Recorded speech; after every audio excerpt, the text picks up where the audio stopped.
In Unit 11, one of the skills is to graph quadratics. So what you can do is you can press the y equals button on your calculator and plug this equation in. And you can press graph or you can press second graph, which brings up the table. And there's a couple of things to note. We note where the zeros show up. Those are pretty important. We also notice where in the y values there is symmetry. Notice here we have 4, 1, 0, 1, 4. It turns out that's where some important points are going to be. So let's plot this negative 1, 0 and some of the surrounding points. This is the shape of the parabola. It's curving upward. The vertex is down here at the bottom. The roots are where it crosses the x-axis here. There's only one. The y-intercept is here. And we have a total of 5 points. Notice it's opening upward because our a value is 1. That's how you graph a quadratic. Now if you try to plug this into y equals and you press graph, you're going to see a blank screen. And that's because on your calculator, your window shows everywhere from negative 10 to positive 10. So here's negative 10, positive 10, negative 10 down here, and positive 10 up here. The table does not have this limitation. If you check the table, you can find there is this symmetry right here. The vertex is the 11, which does not repeat, negative 11 I should say, and above and below it, there's a pattern.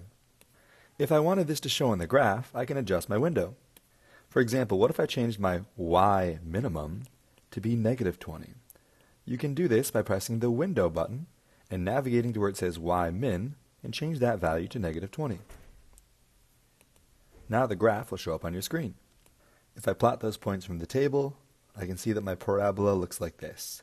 The top point is the vertex, and there are no x-intercepts for this one, or roots. You can always rely on the table, but sometimes the graph, you have to change the window. If you ever don't see this pattern in the table, like let's say you saw this, and you notice that there's 2 middle numbers, and then the pattern is surrounding that. That probably means the vertex is something like 5.5, which is going to be right in the middle of there. So you can find that in a couple of different ways. You can trace that. You can also change your table set to make these count up by halves instead of ones. To find the vertex, if you're looking at a graph, this is just the bottom or the top point, the max or the min. And we can write the coordinates like this, 3 and 1. If you are given an equation, though, there's a shortcut. The x-coordinate can be found by taking negative b divided by 2a. So here, this means I take negative 10 divided by 2 times 1. 10 is my b value, and 1 is my a value. So negative 10 divided by 2 is equal to negative 5. That would be my x-coordinate for the vertex. If I want to find the y, I could plug that in. Negative 5 squared plus 10 times negative 5 plus 16. This will give me a value of negative 9. The most common mistake is people forget the parentheses. They're extremely important. If you don't include those in this first part, your calculator will take 5 squared and then apply the negative, when you want it to multiply negative 5 by itself. Those are 2 ways to find the vertex, algebraically and by looking at the graph. The axis of symmetry is almost the same thing. For example, here's the vertex, but the axis of symmetry is a vertical line that passes through the vertex. So it's always going to have an equation like x equals something.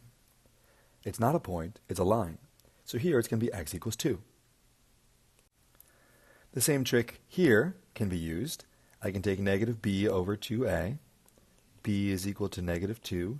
a is equal to 1. So if I plug these in, I get 2 over 2, or just 1. And I write my answer as x equals 1. Since this is a vertical line, and I don't need to worry about finding the y-coordinate. Now the vertex for this one would have been 1, negative 7. Notice the difference there between the vertex and the axis of symmetry. One is a point, one is a vertical line.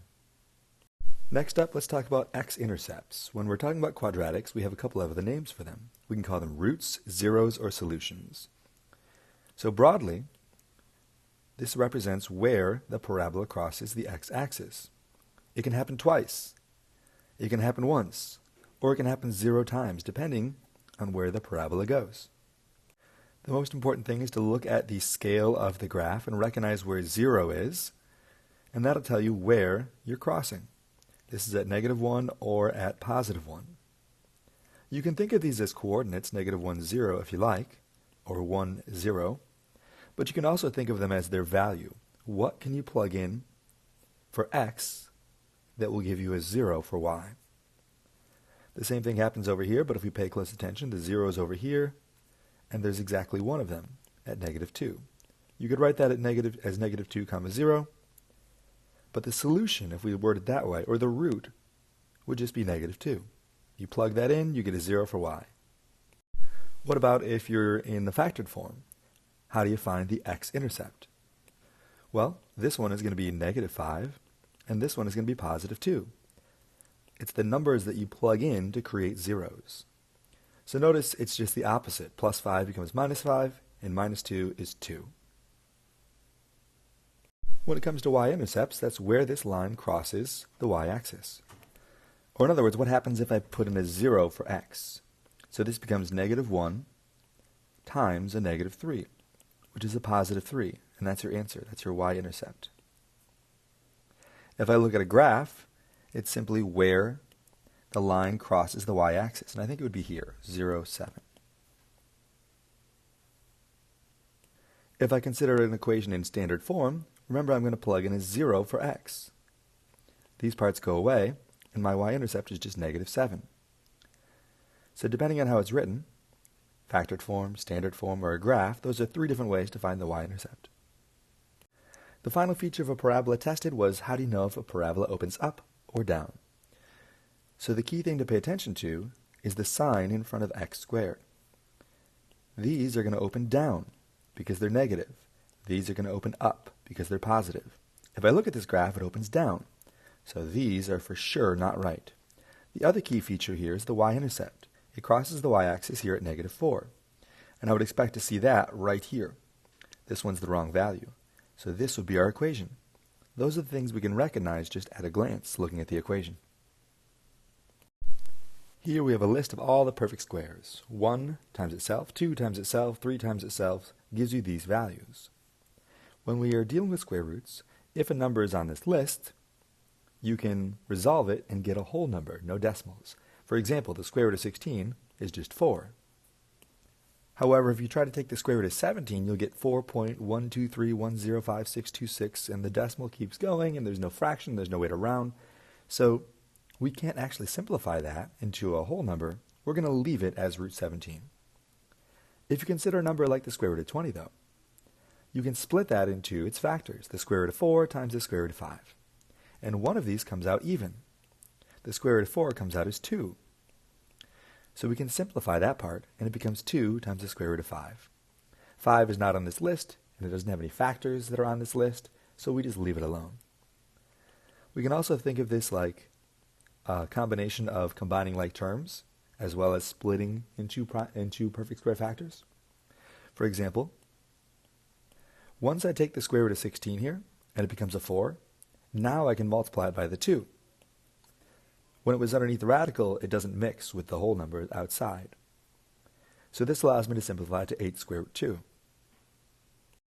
If you try to take the square root of a number like 98, and you're not sure which factors are perfect squares, you could brute force it on a calculator. Take 98 divided by 81, 98 divided by 64, 98 divided by 49, until you get a whole number. It's 49. So you can change this to root 49 root 2 or 7 root 2. You could do the same thing with 108, and you would eventually work your way down to root 36 root 3 or 6 root 3. On a related note, if you ever have a square root on the bottom, a common practice is called rationalizing the denominator. And what you do is you multiply by another version of 1. And what that does is it cancels out the square root on the bottom, because the version of 1 we chose is exactly whatever this was over itself. And now this cancels out, and we have our final answer. This is probably a better way to write that.